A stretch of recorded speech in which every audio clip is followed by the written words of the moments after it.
Koleksi pengalaman seram ketika di universiti atau sekolah.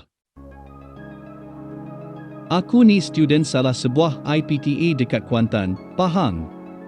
Tak payahlah aku nak sebut nama IPT aku ni.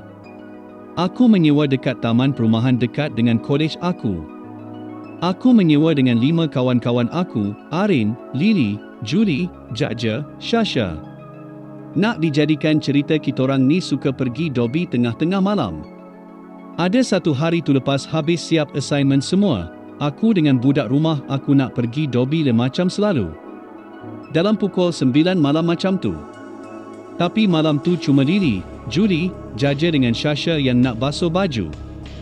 Aku dengan Arin tak mau join sebab kitorang decide yang diorang berempat tu pergi naik kereta. Lepas tu aku dengan si Arin ni hanya pergi makan naik motor. Lepas mendobi baru diorang join aku dengan Arin melepak kedai makan. On the way nak ke kedai makan tu aku yang bawa motor, si Arin ni pula bonceng aku. Macam biasalah aku dengan Arin ni kepala gila-gila sikit. Sepanjang jalan ke kedai makan ni kitorang tak sudah-sudah gelak macam Pontianak hilang taring, ada je modal nak gelak besar-besar. Sampai simpang nak ke kedai makan tu memang gelap gila, lagi-lagi aku ikut jalan dalam cepat sikit nak sampai. Dalam gelak-gelak tu aku terpandang seorang pakcik tua ni berjubah putih, bertongkat, berjanggut panjang putih siap berserban lagi dok tenung kitorang, muka macam marah. Aku dah telan Leo rasa macam tak sedap hati dah, tapi si Arin ni boleh lagi dok gelak-gelak dekat belakang. Aku ingat dia ni tak nampak jadi aku diam jelah sampai kedai makan. Dalam setengah jam macam tu sampailah budak 4 ekor ni nak makan sekali. Lepas makan kitorang pun nak caulah balik rumah. Masa dalam perjalanan balik rumah si Arin pula bawa motor, sebab nak keluar area tempat makan tu akan ada sekatan jalan tiap-tiap malam. Aku pula tak ada lesen. Pintu hati tak terbuka lagi nak ambil lesen. Si Arin ni pula ada lesen tapi tak confident nak bawa motor. Macam biasalah kitorang gelak-gelak atas motor dok borak apa tah aku tak ingat. Lepas ja pada sekatan jalan tu si Arin tiba-tiba berhenti tukar position suruh aku yang bawa. Dia berhenti betul-betul bawah bukit berhantu, kata orang-orang yang duduk dekat sinilah. Kalau tipu orang tu, tipulah aku. Tiba-tiba datang 2 orang budak laki motor X5 biru dok tanya aku, tadi ada sekatan jalan tak dekat sana? Aku dengan lurus bendol kalah pembaris pun jawab, adalah. Kalau nak tahu kenapa aku cakap lurus bendol, tunggu sampai ending. Aku pun meneruskan perjalanan sambil gelak-gelak dengan si Arin ni, tapi aku pelik bila aku tengok side mirror budak 2 ekor tu dok kejar aku macam nak main polis sentri. Aku dah cuak teruslah pecut motor macam nak tercabut meter. Yelah aku dah tak fikir lain, takut diorang ni perompak ke apa. Dalam dok kalut tu tiba-tiba si Arin mengadu nak muntah. Sudah buat perangai pula si Arin ni. Aku malas nak layan sebab fikir dia main-main. Aku jalan terus ja. Tapi si Arin ni macam dah nazak sangat dok cakap nak muntah. Aku pun masuk satu kawasan perumahan, aku park betul-betul bawah pokok mangga bagi si Arin ni muntah. Tapi aku nampak mamat 2 orang tu tunggu kitorang dekat hujung lorong masuk taman perumahan tu. Lepas muntah tu dia mengadu sakit pinggang pula. Sakit sampai Arin ni berguling macam popia, betul tak tipu, dekat jalan tar. Sambil tu aku sempat jeling kat hujung lorong tengok-tengok mamat 2 orang tu dah tak ada. Aku dah cuak dah. Arin tiba-tiba macam sakit sangat, tadi dok elok je gelak-gelak tak ingat dunia. Dalam cuak tu Arin minta aku bawa pergi hospital sebab pinggang dia sakit sangat. Tak sampai seminit boleh pula dia pengsan dekat situ. Aku dah takut tak tahu nak buat apa, takkan nak angkat dia bawa pergi hospital naik motor. Gila ke apa? Kalau kecil tak apalah juga. Tiba-tiba datanglah abang-abang ensim kawasan perumahan tu dekat aku. Dia offer nak hantar pi hospital bawa Arin, aku pun setuju jelah dah ada orang nak tolong. Dalam kereta tu aku call budak-budak rumah yang dah balik naik kereta tu suruh pergi hospital. Abang penyelamat tu bawa punyalah laju kancil tebur dia sampai aku rasa macam nak terbang dah dekat belakang. Punyalah dia risau dekat si Arin ni sampai dia langgar semua traffic light, tak tahulah kalau bulan depan berderit surat saman sampai. Mulia sungguh hati abang tu. Sampai je hospital budak rumah aku pun sampai. Terkejut juga aku cepat betul diorang sampai. Bawa kereta ke Jade.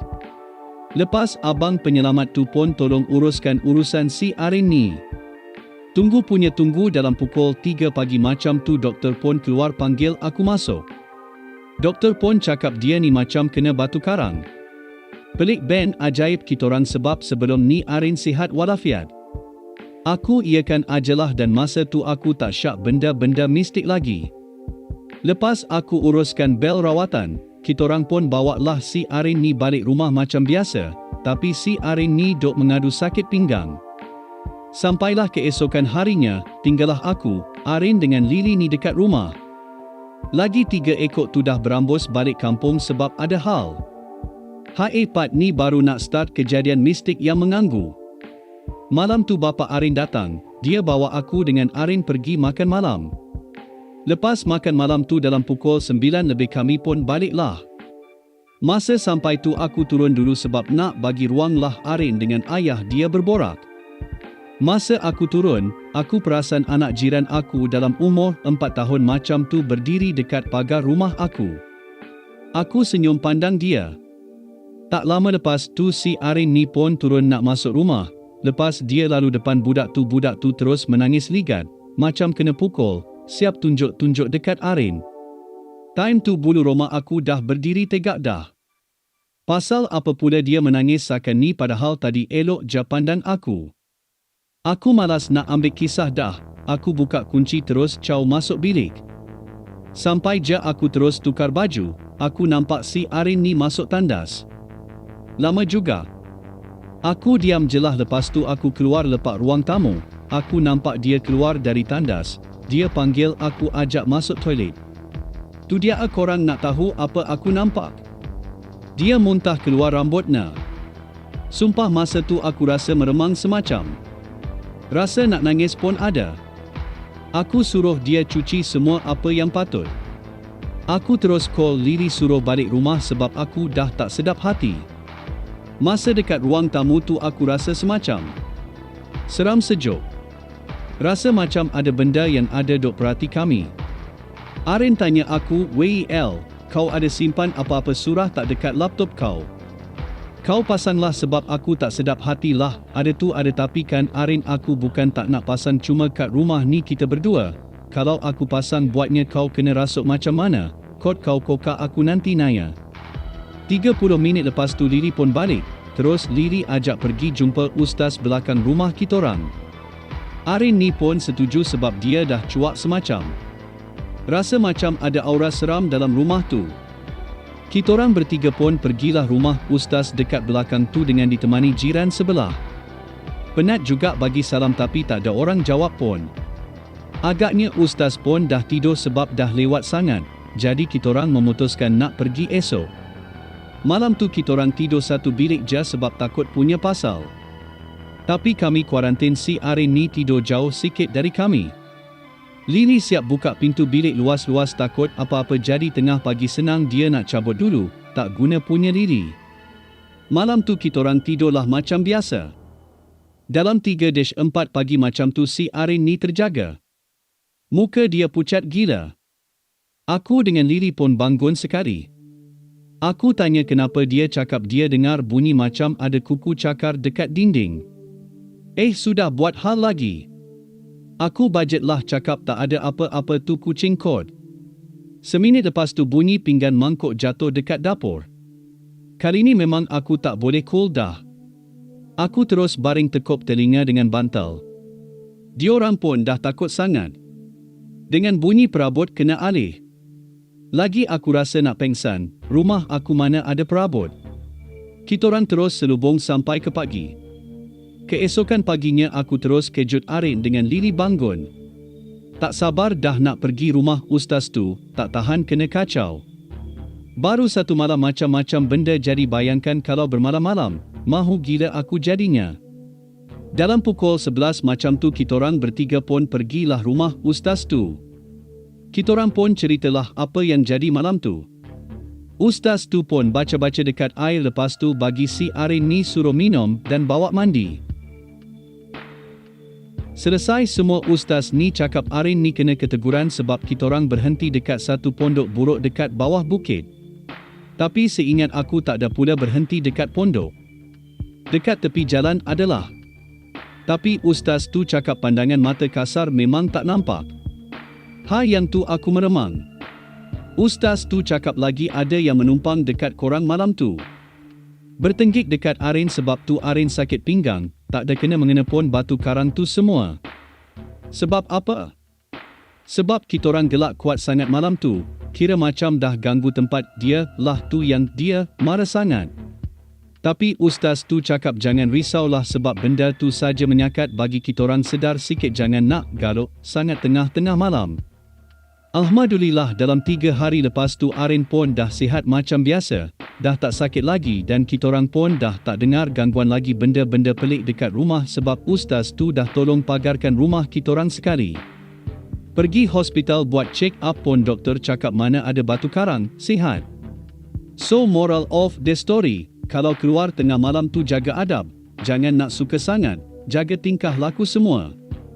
Dan yang penting jangan keluar lewat malam. Oh ya, berbalik pada Mamat, 2 orang yang tanya aku pasal sekatan jalan tu, baru aku terfikir beberapa hari lepas tu, macam mana dia orang boleh tanya aku sedangkan diorang sepatutnya kena redah sekatan jalan tu sebelum sampai kat tempat aku.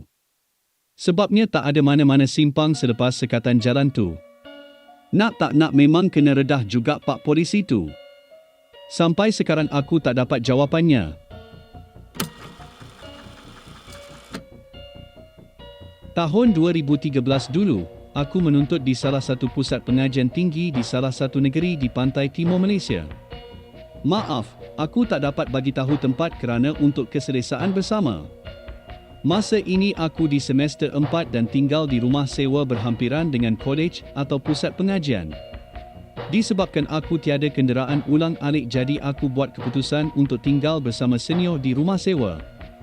Jadi dapat aku menaiki 2 kaki aku ni saja ulang-alik kolej ke rumah sewa. Kawan-kawan batch aku semua tinggal di rumah sewa yang agak jauh. Tak apalah, mereka semua ada pengangkutan sendiri. Nasib baik jugalah senior aku ni jemput aku join sekali tinggal di rumah sewa mereka. Kebetulan pula, rumah sewa kawan-kawan perempuan sekelas aku cuma berhadapan dengan rumah sewa aku masa tu. Jadi, senang jugalah aku nak siapkan kerja dengan minta tolong perempuan ni. Yelah, mereka kan lebih bijak dari aku. Okey, satu hari tu aku ada kelas petang dan kelas tamat pada jam 5 petang. Jadi kawan-kawan aku yang lain dah gerak balik ke rumah sewa dorang. Tinggallah aku sendiri nak jalan balik ke rumah sewa aku, ni lain nasib sebab tinggal berasingan. Jadi lepas aku keluar kelas, aku ajak bestie aku seorang kawan kelas perempuan aku ni jalan balik sekali sebab rumah sewa dia cuma berhadapan rumah sewa aku. Aku sempat tanya dia, mana rakan sebilik kau? Oh, dorang keluar beli barang. Jadi aku balik sekali dengan kau je, jawab dia. Okeylah, ada kawan borak masa balik. Tapi, dia ajak aku singgah kafe makan dulu sebab nanti malam dia tak dapat nak keluar dinner sebab ada assignment patut dia siapkan. Bestie aku ni memang selalu je dengan aku, sampai satu kolej ingat kami bercinta dah. Lepas disiap makan minum di kafe aku tengok jam dah hampir pukul 7 petang dah. Jadi kami pun jalan balik sekali. Masing-masing dah letih jadi tak banyak borak sangat. Dah dari pagi sampai ke petang hadap kelas dan kuis lagi. Memang mood nak borak tu tak kena sangat. Kami pun decide untuk ikut jalan belakang kolej. Memang dekatlah, cuma dalam 10 minit saja perjalanan daripada nak ikut laluan jalan besar, lebih kurang 20 minit berjalan kaki. Jalan belakang kolej ini agak seram lah dengan kiri dan kanan belukar dan ada satu pokok besar setinggi 3 tingkat bangunan. Macam mana aku tahu pokok setinggi tu? Di hujung jalan tu ada satu bangunan kedai lama yang tinggi 3 tingkat. Jadi pokok tu dan bangunan tu sama tinggi je. Dalam perjalanan kami tak borak sangat. Jadi lepas keluar dari jalan belukar tu, kami lalu di depan bangunan lama. Dari jauh aku perasan ada sebiji kereta Proton Wira berwarna merah di situ. Makin lama aku makin dekat dengan kereta tu. Dalam masa yang sama ada daun-daun kecil yang jatuh di atas kepala aku ni dan terlekat di celah-celah rambut. Jadi, aku berhenti sekejap di kereta Wira tu untuk pinjam cermin untuk aku buang semua daun-daun tu. Bila sampai di kereta, aku tengok kereta tu ada cermin gelap dan pantul balik refleks muka aku. Senang aku tak payah NK tunduk sangat guna cermin sisi kereta tu. Besti perempuan aku ni dia jalan dulu dan dia tak perasan aku berhenti sekejap di kereta Wira tu. Masa aku tengah buang daun tu, aku terkejut enjin kereta Wira merah tu tiba-tiba hidup. Okey, masa tu muka aku memang dekat sangatlah di cermin kereta sebab aku nak teliti betul daun-daun yang melekat di rambut. Pelik. Bila aku perhatikan betul-betul kereta ni macam tak ada orang di dalam. Sifat pelik ni aku ni makin menjadi. Nak juga aku intai untuk pastikan ada orang atau tidak. Jadi, aku pun tekuk muka di cermin kereta tu dengan dua belah tangan tutup bahagian tepi muka supaya halang cahaya supaya aku dapat tengok jelas ke dalam kereta. Ada orang rupanya di tempat duduk pemandu. Aku pun di cermin pemandu. Orang itu adalah seorang perempuan, bertudung dan hanya pandang tegak ke depan. Aku baru nak minta maaf sebab kacau dia macam tu. Baru nak buka mulut bercakap. Dengan hanya 0.01 saat saja kepada perempuan tu toleh menghadap aku. Allahu Akbar. Perempuan tu tak berwajah. Terkejut aku. Terus aku rasa semua darah yang ada dalam badan aku ni melonjak naik ke kepala dah. Kaki, tangan, badan terus rasa berat yang amat. Ya. Masa tu aku betul-betul bersemuka dan bertentang mata walaupun perempuan tu tak bermata. Korang bayangkan jele. Muka aku dan muka perempuan tu kalaulah aku buat kiraan fisik aku ni cumalah panjang 3 butir beras sahaja. Perasaan takut yang teramat sangat aku pernah rasa. Aku rasa adalah dalam 10 saat juga kami main lawan tak kedip mata. Lepas tu aku dah rasa badan aku ringan kembali. Terus aku buka langkah lari balik ke rumah. Besti aku tu dah jauh ke depan, dia cuma tinggal lagi 10-20 tapak je lagi nak masuk ke rumahnya. Aku lari terus ke rumah sewa aku dan terus duduk di sebelah senior aku. Tak lama lepas tu senior aku ni tengok aku semacam je. Dia terus bangun dan ambil segelas air minum. Sebelum dia bagi aku air, aku perasan mulut dia terkumat kamit macam orang baca sesuatu. Aku capai dan terus minum.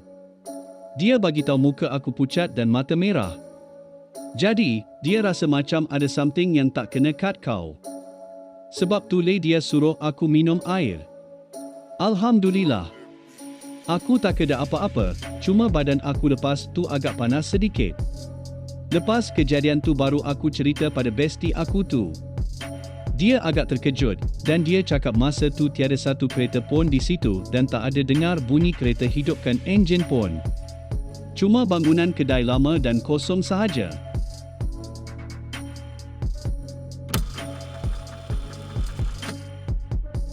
UiTM merbok ni kolej lelaki ada satu, iaitu Kolej Malinja. Masa mula-mula masuk macam risau juga sebab nama macam kolej perempuan. Masa semester 1, aku dengan member aku mostly duduk Malinja B. Ada hamba Allah 3 orang ni, bilik diorang tingkat 3, wing kanan, paling hujung sekali. Sebelah bilik diorang ni adalah satu bilik kosong. Siap bermangga, mangga tu dah karat kod. Nak dijadikan cerita, aku lepak bilik diorang ada satu malam hari Rabu. Nak layan Champions League, malam tu game Bayern rasanya. Time tu sambil borak diorang buka cerita pasal bilik kosong tu. Katanya, setiap malam akan dengar bunyi lagu Cina dari bilik sebelah, bilik kosong tu. Takat kena tindir tu dorang kata sampai naik lali dah sebab kerap sangat. Member dari perangai Cam Dajjal jadi ustaz. Ada yang bagi tahu bila nak tidur benda tu main tiup-tiup kat telinga. Tapi yang paling gampangnya member aku ni dok sibuk buat assignment. Dia tak dan save lagi, benda tu pi tutup switch laptop dia. Mengamuk. Dahlah bateri laptop dia rosak, jadi on pakai plug. Sejak tu, dorang bertiga selalu lepak bilik aku jadi penghibur sambil buat kerja.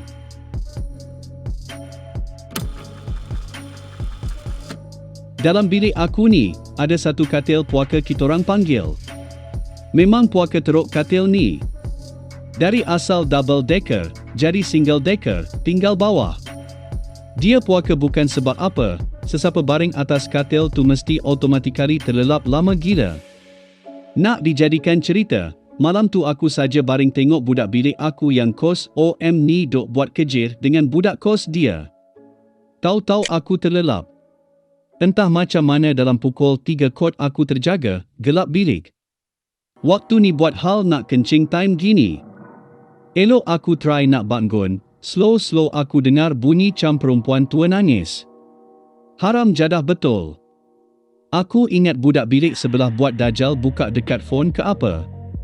Sebab kitorang dekat floor tu memang suka kacau antara satu sama lain. Bunyi tu makin lama makin kuat sampai rasa macam nak pekak telinga aku. Aku dok tutup telinga apa semua, katil member aku dok tidur macam bergoyang pula. Esoknya member aku cerita rupanya time aku terjaga malam tu dia pun sama terjaga. Tapi dia kena tindir. Dia try jerit panggil aku suara tak keluar. Dia juga cakap, time kena tindir tu dia nampak ada akak cantik berdiri betul-betul depan aku, tapi dia kata aku buat dono. Memang ledah aku tak nampak.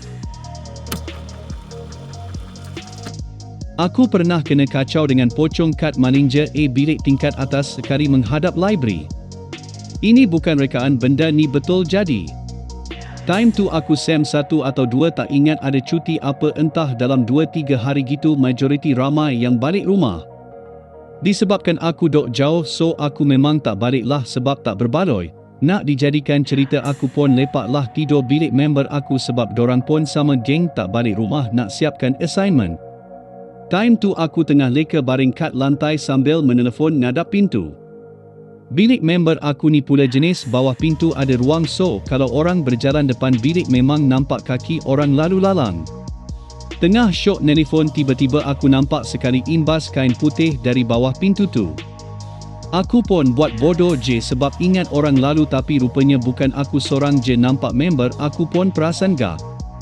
Dia terus cakap, "Hang nampak dah apa dia yang lalu tadi?" Aku pun terus stop telefon sebab dah cuak.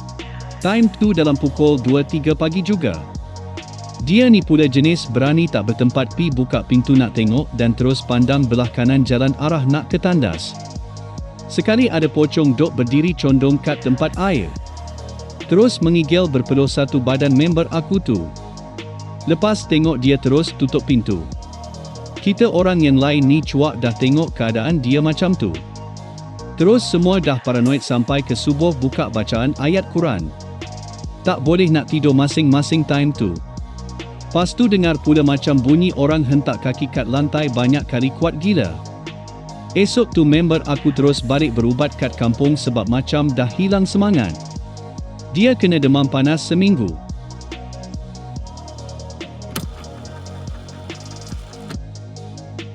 Like dan subscribe untuk mendengar lebih banyak koleksi kisah-kisah seram dan sekiranya anda punya cerita seram untuk dikongsikan boleh kongsikan di ruangan komen ataupun email kepada kami.